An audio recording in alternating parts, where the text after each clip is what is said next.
Hi everyone, and welcome to your daily tarot reading for Friday the 26th of July 2019. Thank you for joining me. It's a pleasure to be with you today.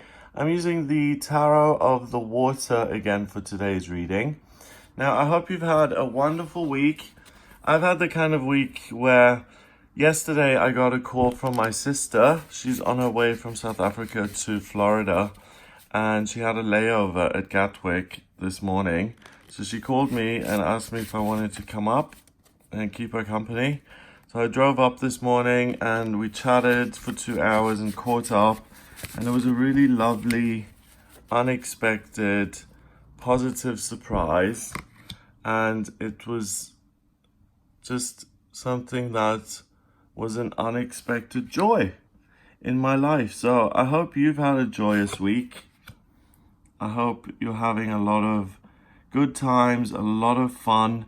Here we're in Europe, in the Northern Hemisphere. We're having a heat wave here in Europe. In England, today may be the hottest day we've ever had. It may reach 40 degrees Celsius, which is super hot for England. And when you look out my windows, the beaches are just packed and filled with people taking time off and enjoying themselves in the sunshine, connecting with one another, playing, swimming, having fun. Today we've got Strength, we have the Empress, and we have the Two of Wands. Strength has appeared recently, and here we have a woman taming this beast, but it's not just a lion, the way it usually is a lion. And a lion is Leo, it represents fire, and it represents your vocational desires, your life purpose, what it is you want to do. Also, your feelings which are unproductive. So anger, destructiveness, self-destructiveness, being impatient, destroying things. She's able to master that and only get the good out of the lion so that she can use its power to be productive and to move forward. And she knows how to channel the lion's energy in a way that is helpful to her. But this isn't just a lion. This is a merlion, if that's a word. So not only does she master the fiery energy, she also masters the watery energy. And water is a connection with spirit, its creativity, its intuitive ability and imagination, and its relationships with other people. Also, they've switched this around. They've done the old switcheroo between justice and strength. Sometimes strength is the 8th card of the major arcana, and justice is the 11th. And sometimes, like in this deck, the 8th card is justice, and the 11th is strength. And I don't really mind. I think that 8 in numerology is strength, so it makes sense. But also, 11 is the master number of service. So when you demonstrate your strength and you live your life path, especially when it comes to work, and you master your relationships and you master your connection with spirit so that you're guided in the sense of what path you're supposed to take, then you're being of service to yourself. Then your own strength supports you and leads you in the right direction. And then, as always, you help by demonstrating things.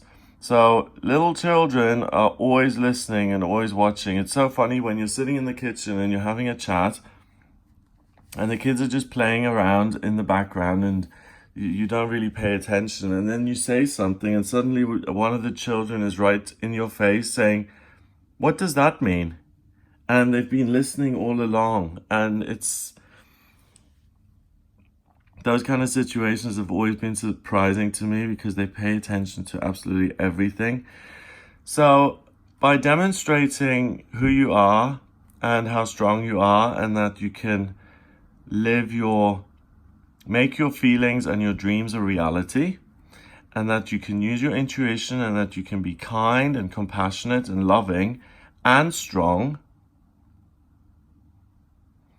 and achieve what it is you want without trampling over other people, without hurting other people, realizing that there's enough to go around, that there's abundance, and that you don't need to elbow people out of the way and push people out of the way.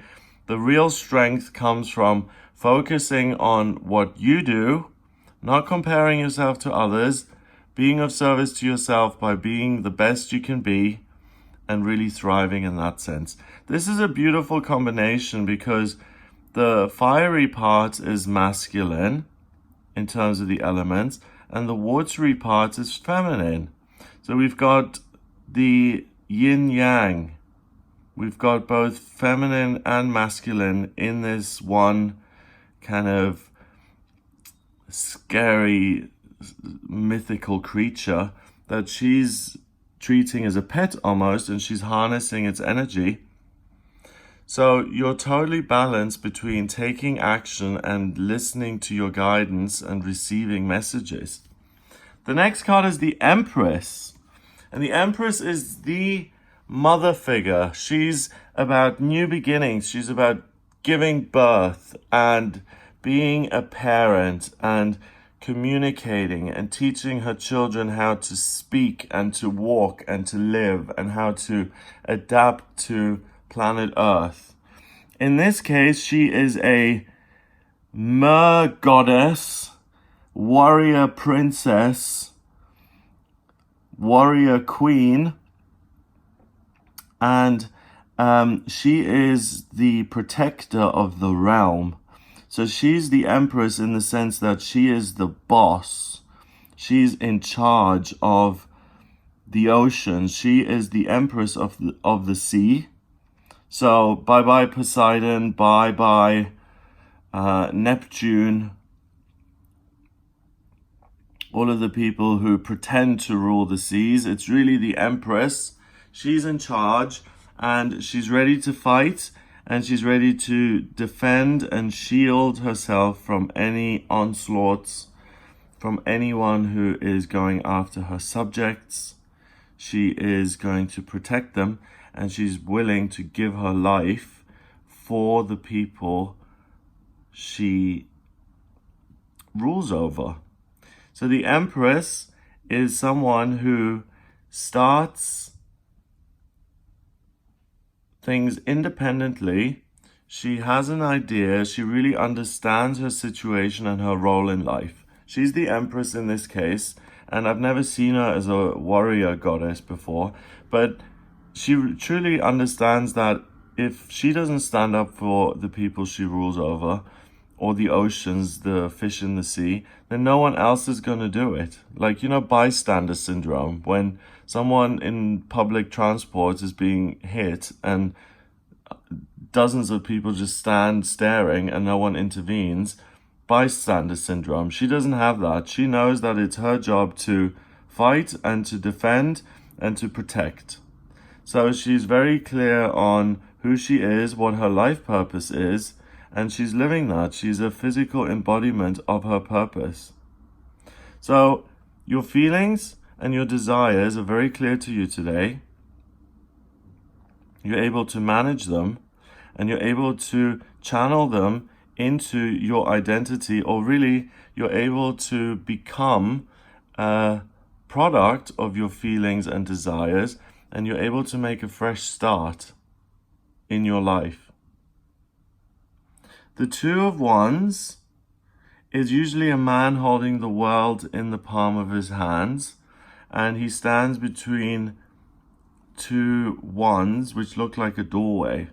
And these two broken down ruins of kind of Corinthian pillars of a temple from the olden days, they are a doorway.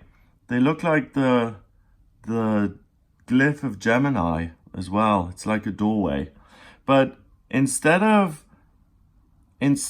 we've got a dinghy here at the top, so the human beings are at the top there trying to get this control, this pearl, this treasure back.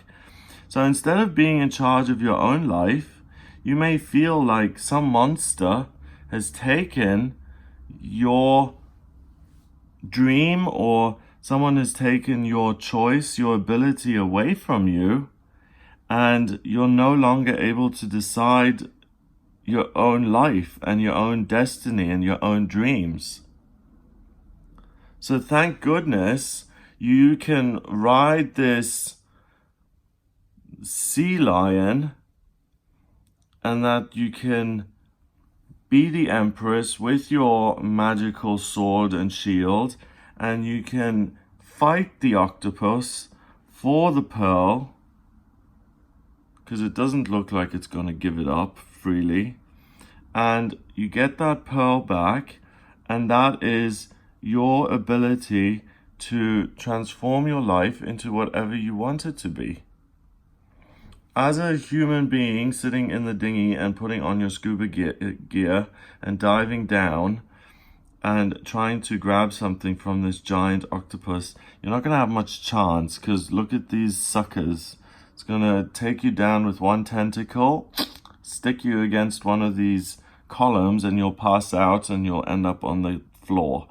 So logic, thinking, air isn't going to do it today. What's going to do it is water and fire. Feeling, passion, purpose, drive, strength, clarity of thought, focus on the future, moving forward, going in a specific direction.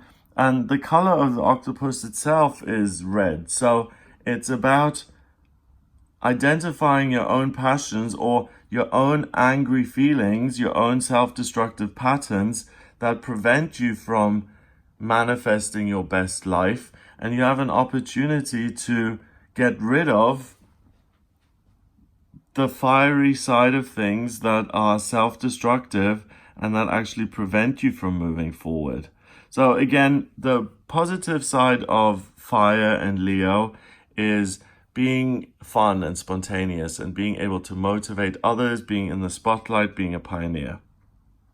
The downside of Leo is anger and impatience and destruction and self-destruction and a lack of clarity and a lack of maturity, in the sense that I'm angry, so I'm going to throw a temper tantrum and I'm going to destroy everything. So I'm this octopus, I'm annoyed, these people are blocking my view, I'm going to crush this pearl because I'm just so furious. So the good news is that you're there to intervene. You're able to calm down the beast, you're able to tame the beast, like in the Strength card. Or if you can't tame the beast, you're able to shut it down. So either it works with you, or you take control back and say, nope, we are not having this today. I am not going to get angry. I'm not going to freak out. I'm going to choose my feelings. This person has contradicted me 5 times now. Internally, I've rolled my eyes over and over again, but I'm not going to take the bait. I'm not going to get hooked into anger. I'm going to get what I need from this conversation, and then I'm going to leave. So that's really what this day is about. It's about having perfect balance between your feelings and your dreams for the future, and how you can actually implement them, especially when it comes to your soul purpose, your mission. And usually your soul purpose and your vocational aptitudes are linked. Most of us achieve our life purpose through the work that we do. So that becomes clearer to you. You are then so clear on it that you become a personification of that desire. And you even start to think about it very clearly, and you can see the practical ways of implementing that. And then finally, any obstacles that are in your path, that because you can't go through this doorway, can you? Because there's a big octopus in the way. Any obstacles in your path you can either reason with and say, come on, hand this over and go swim away. Have a nice day. Or you can resolve the problem by lashing out and by being focused and by being extremely assertive and by saying, if you're not cooperating, I'm going to take you down. So that's a fight. That's power. That's showing your strength and really confronting someone who you can no longer reason with. And if you do that today, if you've tried everything else, if you've tried mediation, if you've tried pleading, if you've tried begging, if you've tried apologizing and appealing to their good nature, and it's still being blocked, and you feel like your power has been taken away from you, then today, the only other thing that you can do is really neutralize the obstacle and really make it disappear, so that you can claim your power back, and that you open the doorway, and that you clear the path so you can move forward with your life. So nothing is going to stop you today. And if there has to be a conflict, most of us avoid conflict, but sometimes it is inevitable because conflict moves things forward. That's why we all have Mars in our chart, because sometimes we have to fight for what's right for us. Not everything is just given to us, and there are people who disagree, and there are always people who say, no, you can't have that. And you're like, well, actually I can. The only thing that's standing between me having what I want is your presence. The only thing between me and what I desire is you. So get out of the way now. 11 and 3 is 14, and 2 is 16. 1 and 6 is 7. 7 is mind and creativity.